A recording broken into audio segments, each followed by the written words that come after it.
Right guys, so plan for the day is focusing on feet, ankles and calves again.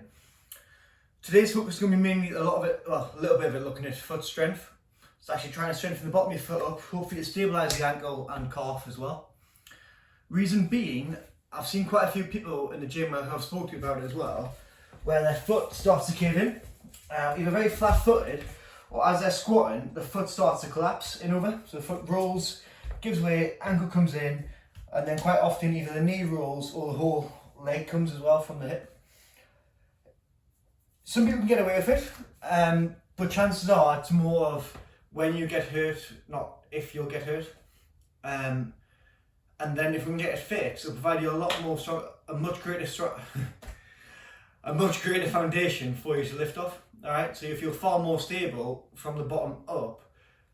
Be able to drive your feet into the floor, get much more torque, much more tension generated through your feet, and it'll improve all your lifts, just by providing that solid foundation. So what we're going to start with is a little bit of mobility as always, and then we're going to move on to the strength stuff at the end. So mobility wise, what we're going to look at to begin with is just rolling the foot this time. So you can use anything for this. If you've got a golf ball, cross ball, lacrosse ball, anything like that, you can spend a little bit of time actually just foam rolling your foot. I wouldn't use a foam roller because it's quite awkward to get into. If you are going to use a foam roller, I would recommend trying to use the very edge of it. So you can actually put your foot a little bit on the edge and then try and get into there. But it tends to be a bit too soft, most of them. Something like a stick, brush, broom, a bit of pipe, your bar, dumbbell, kettlebell. Oh god, something's painful there. A little bit of tenderness. So definitely need to spend a bit more time looking after my heels because that one's very sore. So about 30 seconds or whatever to a minute, just working on it. If it feels alright, if it feels fine, you've got no pain, great. What you can work on, if you've got no pain, is just trying to put pressure down through your foot to try and open it back up a bit, to try and spread your foot a bit wider and get the bones in between your feet just moving a little bit. You can also try and just push your toes onto it, and then from there, just work on lifting the toes up. One at a time, try not to lift the whole foot. Just play with lifting the toes, spreading the toes, and then putting them back down. So we can keep looking after the feet. It seems silly, but these things do make a massive difference. So, next we've got a wall smash. I'm not going to against the wall because I can't move the camera at the minute. I am going to use a chair though and demonstrate. So, if you imagine I was using the wall, what we're going to do is crank your foot up against the wall as high as you can, with your toes up nice and high, and then we're going to try and bring ourselves forward as far as we can. Right, it's going to slide out the way. So from there, I'm just going to lean forward. If you do it next to a door, you can pull on the door handle as well to leverage yourself in that bit more. And from there, I can already feel quite a big stretch.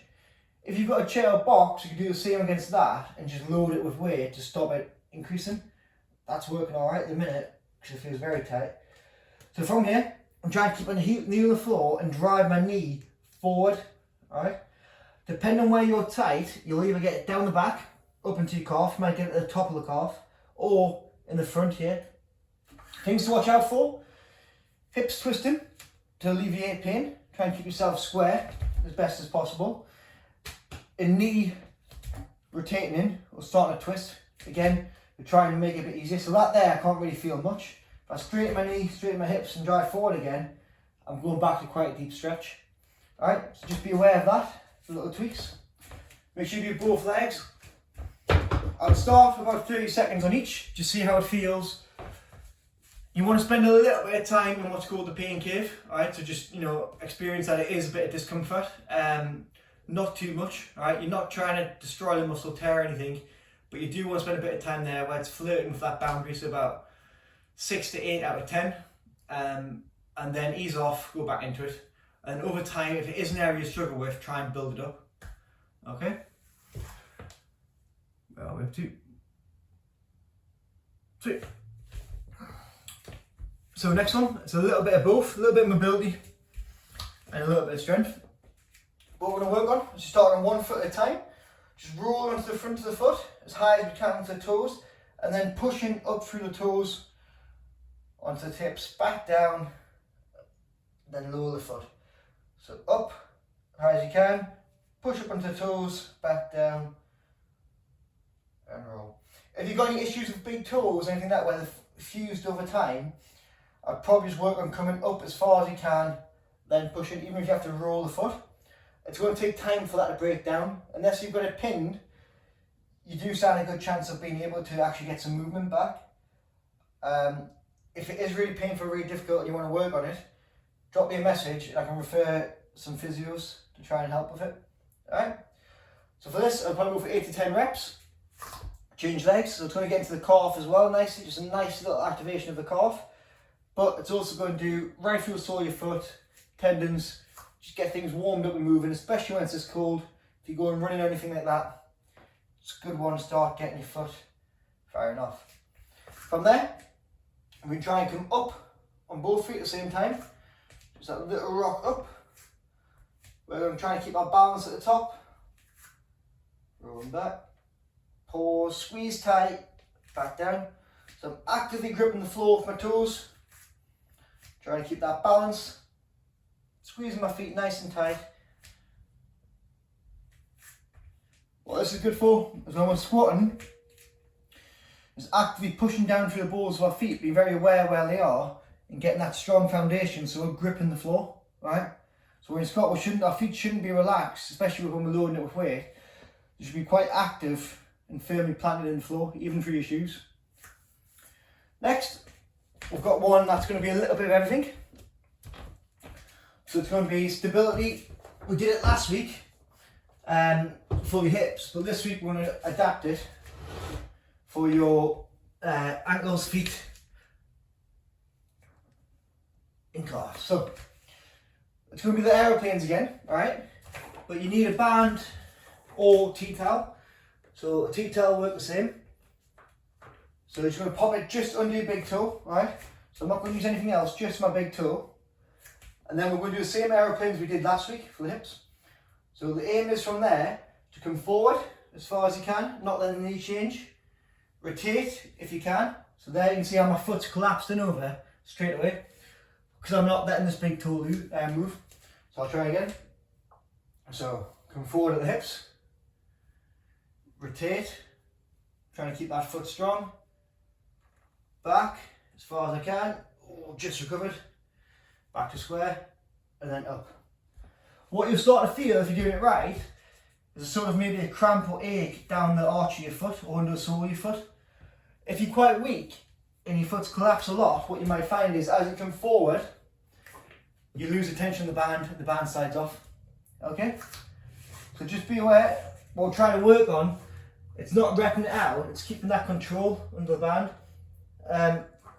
I'll try and use a physio band rather than one of these. If you are using these ones, try and keep your toe on the edge of the band rather than looping it over. If you loop it, you're going to get more grip and it's going to be harder for it to slide out. It'll be far harder to keep the control if you just put it on top of the band. Okay? Sweet. Next, where's my T-towel?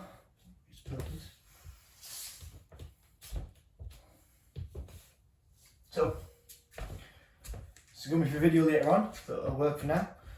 All we're going to work on is just again that foot strength. So pop your foot onto the towel, T-towel, pillowcase, bit of paper, and we're just literally going to work on scrunching it up, squeezing it tight, and then releasing.